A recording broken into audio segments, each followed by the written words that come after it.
The name of this video is The Freehand Myth.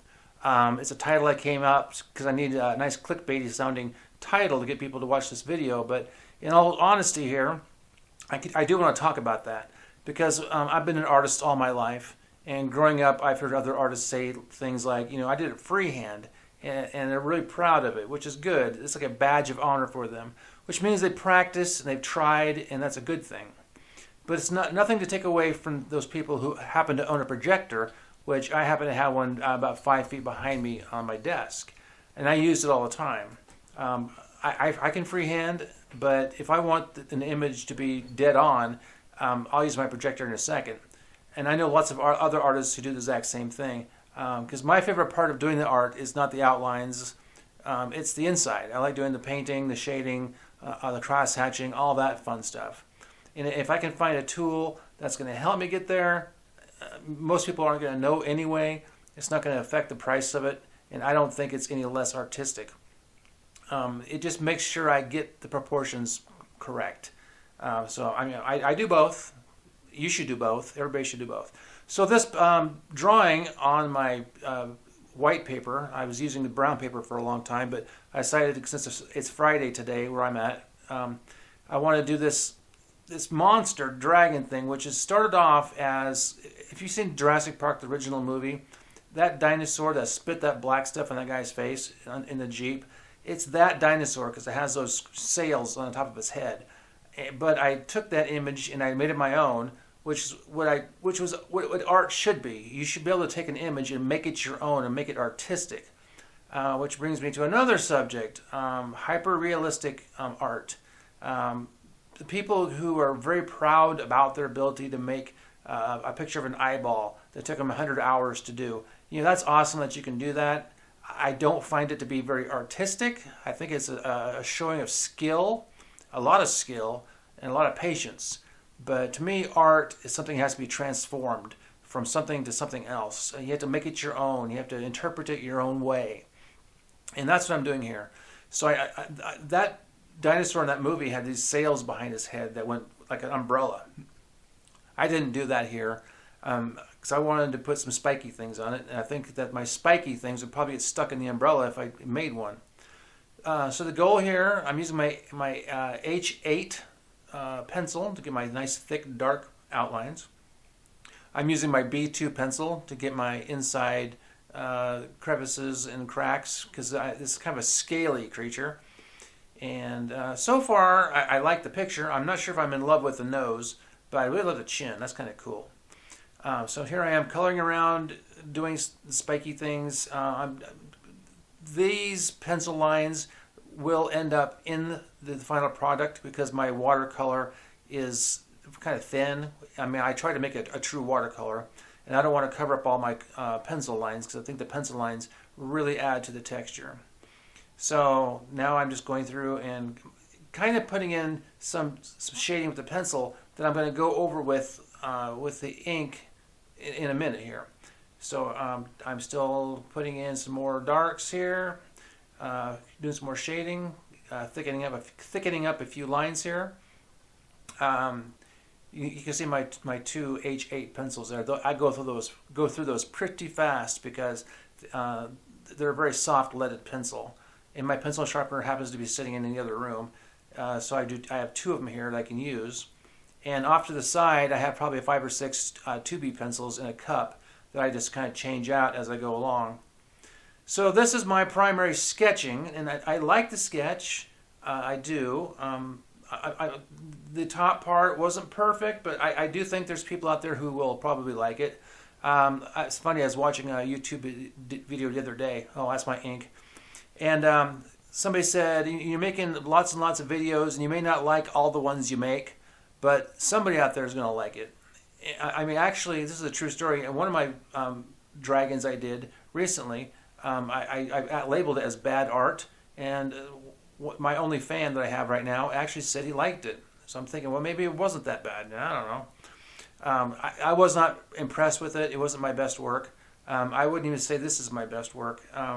But I'm doing something different here because I'm working on paper with pencils, where I usually work with marker pens and thick acrylic paint. So I'm kind of out of my comfort zone here, even though I have a big history of using India ink ink washes, and I love the way it looks. I don't think anything looks as cool as India ink washes.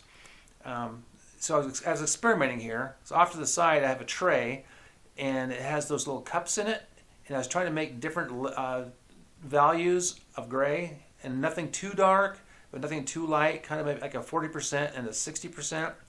So I started off with a darker. So right now I'm about the 60%. And I'm kind of going around my creases, because in the creases is where your darks are at when you're doing shading.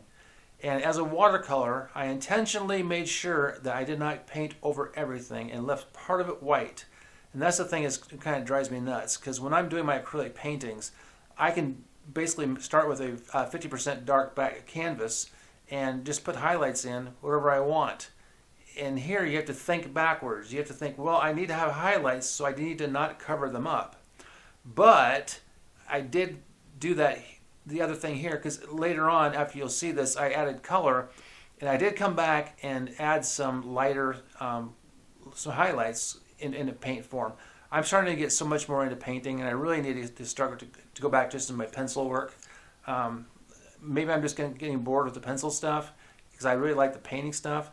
But I haven't done a lot of watercolors, so we're going to call this a watercolor. Okay, now I'm into my 40% ink. You can see I got two tones there. So I got the dark, the medium, and then I left the white, which will eventually be covered in very, very light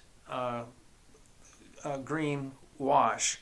Now, I could have used a burnt umber for this and made him more of a brown, but I guess the tube of green was just sitting right there next to me, and I just grabbed it.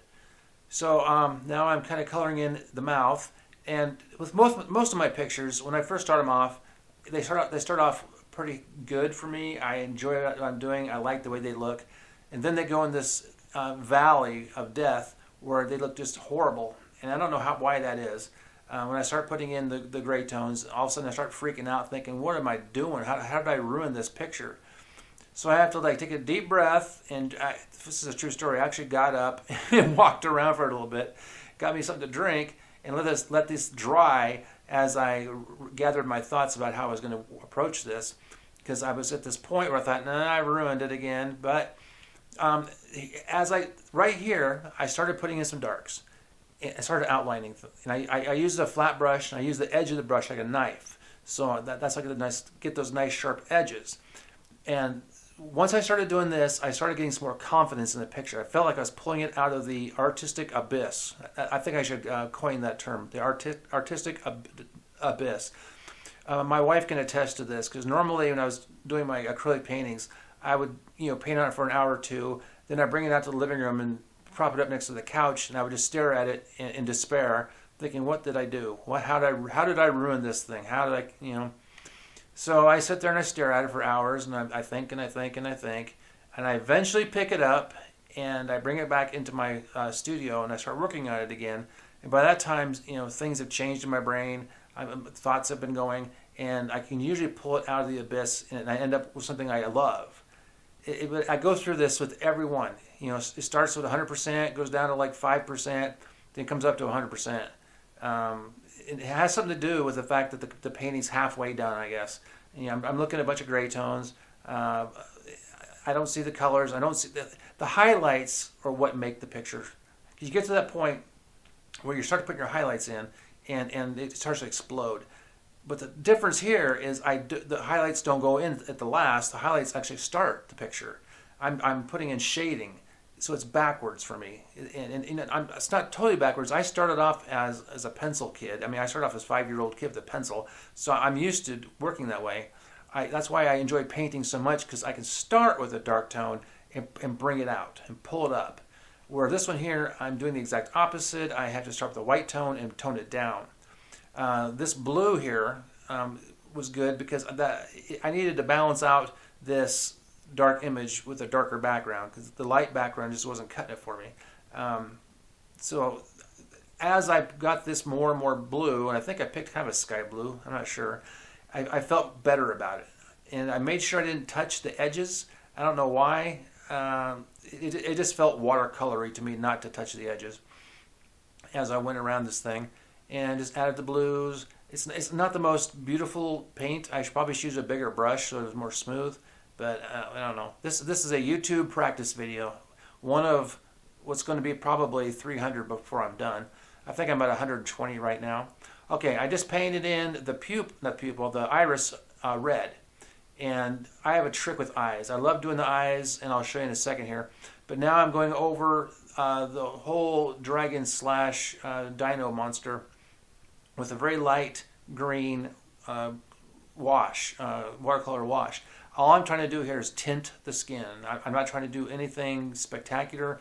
I'm not trying to put any textures, nothing. I just want to add some color to it. So this here is a kind of a utility of just, blocking in colors, and getting it the grays, so the grays are more of a greenish gray. This is kind of a trick I learned with acrylics. Now I'm going in with the same color red as the iris. I think it's watered down just a little bit. Now here's the trick: when you do eyeballs, the eyes, some will reflect back an undertone of a lighter shade of the same color. It's hard to explain. It's kind of like the light is entering the eye. It's an effect that's kind of like jewelry. If you ever painted like a ruby and you want to do the light effects, inside the ruby it holds light and it's the same tone, but it's not the same light as the highlight.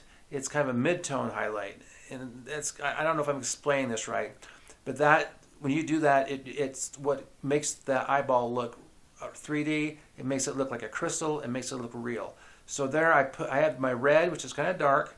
On the underside, it's catching the light, just a little bit of light, like a bounce light inside. And I think I go back and I add a little bit more highlight into that red a little bit later.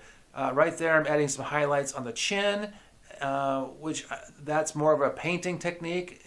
Okay, here goes. I'm putting a little bit more light on the bottom of that eye, just a little bit, just to lighten it up. So right now I have a two-tone eye, dark on the top, kind of light on the bottom. And now I'm going in and I'm adding the pupil with some India ink. I'm not using paint here. India ink will pick up off a canvas with water. Oh, here we go. There it is. There's that little white dot is what makes or breaks your painting. And I mean that 100%.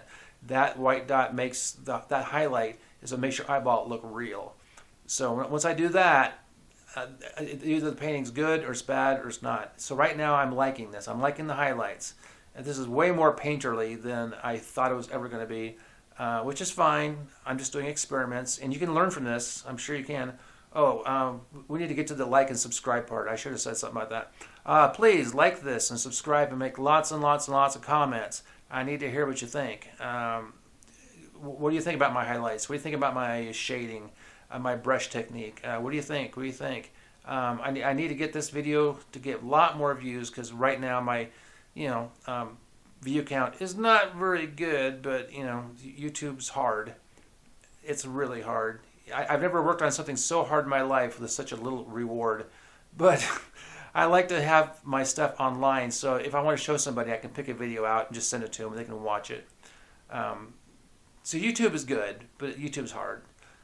There's so many people competing right now, and there's probably 1,000 people are now doing exact same thing I'm doing. My niche, what is my niche? My niche is teaching little kids how to do robots and adults how to do dinosaurs. But I think my main thing is just how to do pencil, ink washes, and this is not, well, this part of it. The older part of my channel is all acrylic paintings. And like I said before, you need to go back there and look at that stuff, because that's where my best stuff is at. This one here is actually closer to those than my little robots and whatnot. Okay. Thank you for coming here, and I think about a second here I'm going to sign my name to this here. And come on, Keith. Keith Trim 24. Thank you for being on my page. Thank you.